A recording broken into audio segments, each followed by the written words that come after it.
you to West Virginia Folktales. I am the president of the board for Our Future West Virginia.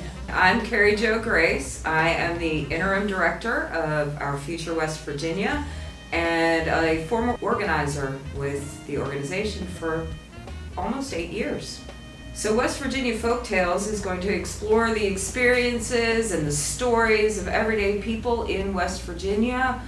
On this episode, we're going to start out with a little bit of history about Our Future West Virginia, where we've been in the past, what we're doing right now, and where we want to go. I tell you, I've been a volunteer with Our Future West Virginia since about 2011. And it's been an exciting organization because it's helped me to grow. And what I see us going towards is still empowering people, empowering communities, and getting people engaged. In 2011, when I first came, I've worked with so many different directors, and I also met an organizer, the first organizer that was hired by Our Future West Virginia. And that person was Carey Jo Grace. And together we have grown. She is an organizer and I as a volunteer. So Our Future West Virginia has a really long history. It actually started out as West Virginia Healthy Kids and Families Coalition many years ago in order to advocate for the Children's Health Insurance Program at the federal level and then at the state level, and then to get kids signed up for the Children's Health Insurance Program. And we're one of the most successful states at signing kids up for that program. Something like 97 or 98% of our kids who are eligible are signed up. This was before my time, but from what I understand is that they then decided to change direction a little bit and move into building power within the community, doing community organizing, and working on a more general anti-childhood poverty campaign. And that's where Our Children, Our Future started. That's when I was hired. It was a campaign to end childhood poverty in West Virginia. And back in 2013, the executive director hired 3 organizers. I was one of them. And we worked in our region to help community members speak up about the issues that were really affecting them on a day-to-day basis. Things like free school lunches being available to all kids in low-income schools, or shared tables where certain leftovers in the school cafeteria could be put out for anybody to take if they wanted to take them home or they were still hungry. We worked on water quality issues when the West Virginia American water crisis happened. So a whole range of policies and wins, and the most important thing about all of it, it was all of these issues were brought up by regular folks, regular people who were looking for relief for child care, who needed expanded Medicaid, who needed other social safety net programs like food stamps or housing assistance. Things like economic transition as the coal industry declined. We've been talking about all of these issues for many years, and like I said, they were all brought to us by regular community folks, not just policy wonks who were out there writing legislation. And we involved people every single step of the way as we tried to get different bills passed in our state legislature. Everything from having community meetings to figure out what the issues that people wanted to work on. We were guided by our steering committee, which was made up of everyday folks. That was one of the big roles that you played early on, Karen. We helped folks set up meetings with their legislators, set up candidate forums. Everything was so that we could help lift up the voices of the people who were most affected by all of the issues facing West Virginians, and so that they could have input into how their lives were going to be. So in association with those, there were lots of other programs like Try This and Families Leading Change, and the Our Children, Our Future campaign in Healthy Kids became Our Future West Virginia. So that's what we're working on right now.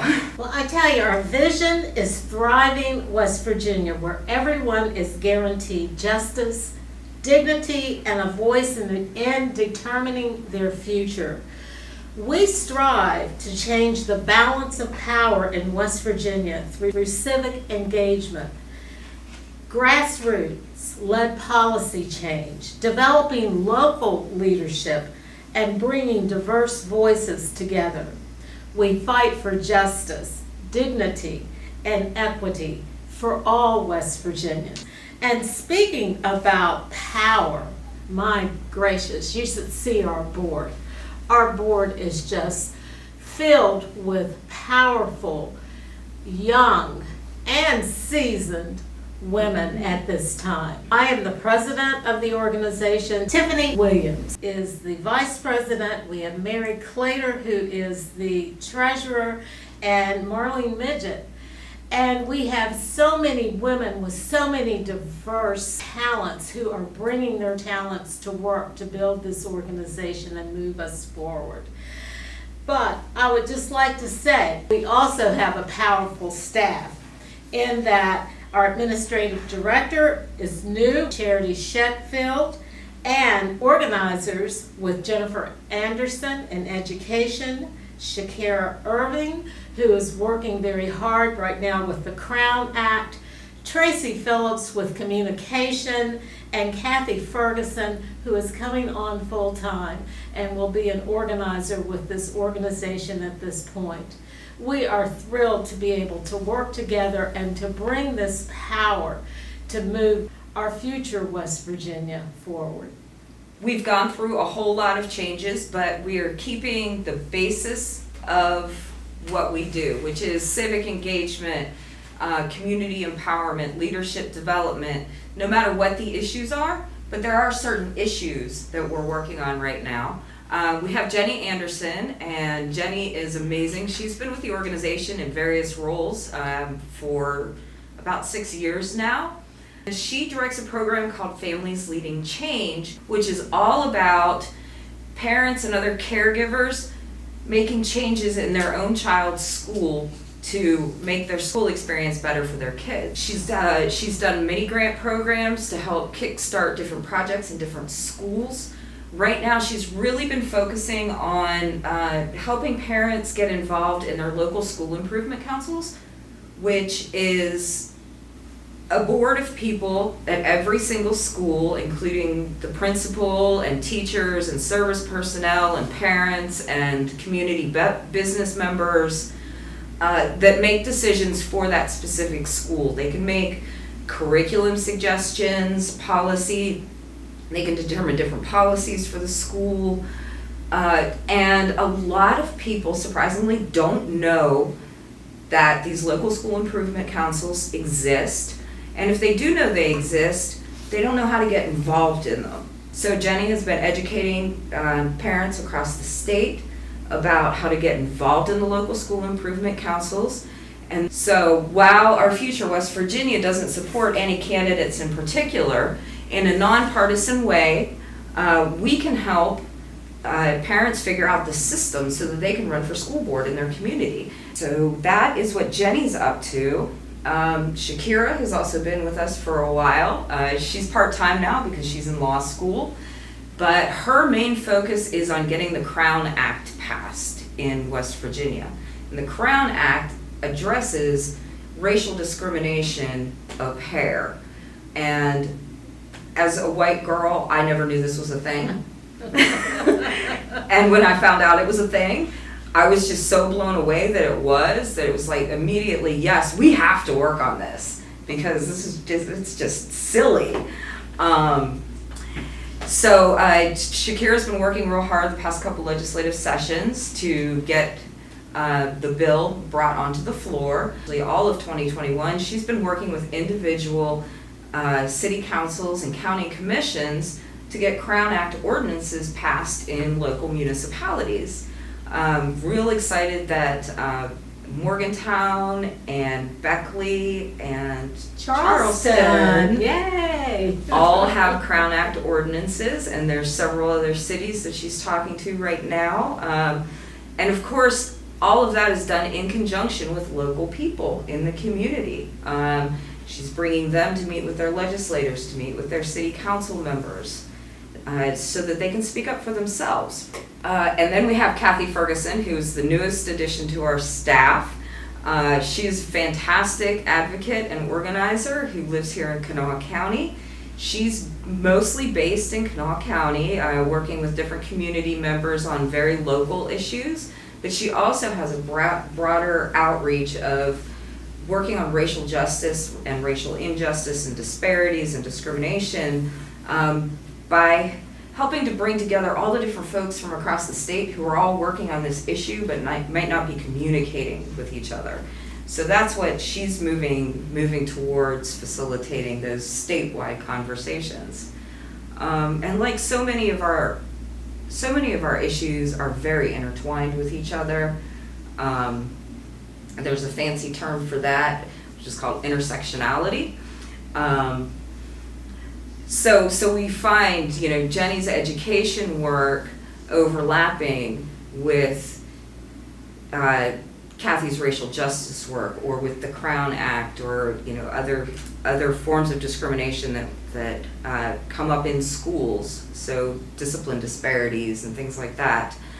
And everything is always tied into our push for civic engagement, which includes but isn't limited to voting, to speaking with your elected officials, to holding candidate forums so you can vet candidates and ask them questions directly. So everything we do, even if we're working on one specific issue, is all intertwined and all based on civic engagement and local leadership by the people who are most affected by the issues. And working with this organization, we used to have regional organizers, but we're not going to work in silos anymore. We're going to work together. We're going to have our issues and come from the people in the communities, and we're going to work interconnected so that we can bring our strength and you can bring your strength, and we can work together and build a better future for our West Virginia. So if people want to get involved in our organization, if any of those issues that you just heard about interest you, you can go to our website, which is ourfuturewestvirginia.org. And you can find the emails of the organizers, the contact information of the different organizers who are working on these issues. Reach out to them. They're always really willing to engage people. You can also look at our social media. We're on Facebook and Instagram. But one of our most exciting things for people to get involved right now is we're setting up some civic engagement centers. And we've had civic engagement centers in the past, and they were wonderful. What they are organizations or individuals who have an office who agree to provide voter registration, help people with their voter registration, provide all kinds of information about voting, how to vote, what the voting days are, what deadlines are, how to request an absentee ballot, all of that information, and then, like I said, assistance if you need help. But in addition to that, each civic engagement center will host at least 4 events over the course of the next year. And those events can be things like candidate forums. They can be community meetings to talk about issues in the community. They could be trainings about how to organize or how to talk to your legislator. So there's a whole range of activities that these centers can choose from depending on what their community needs are. We're giving $3,000 mini grants to help support that work, to buy meals and supplies and things like that. And again, you can find that information on our website at ourfuturewv.org. So make sure y'all get out to vote. Well, I tell you, we've had an exciting summer. We have a new location here on the Canal Boulevard. Our address is 1506 Canal Boulevard West. It's the West Virginia State University Economic Development Center. and we're so excited to be here. Hopefully we can see you and what you're doing in your community here on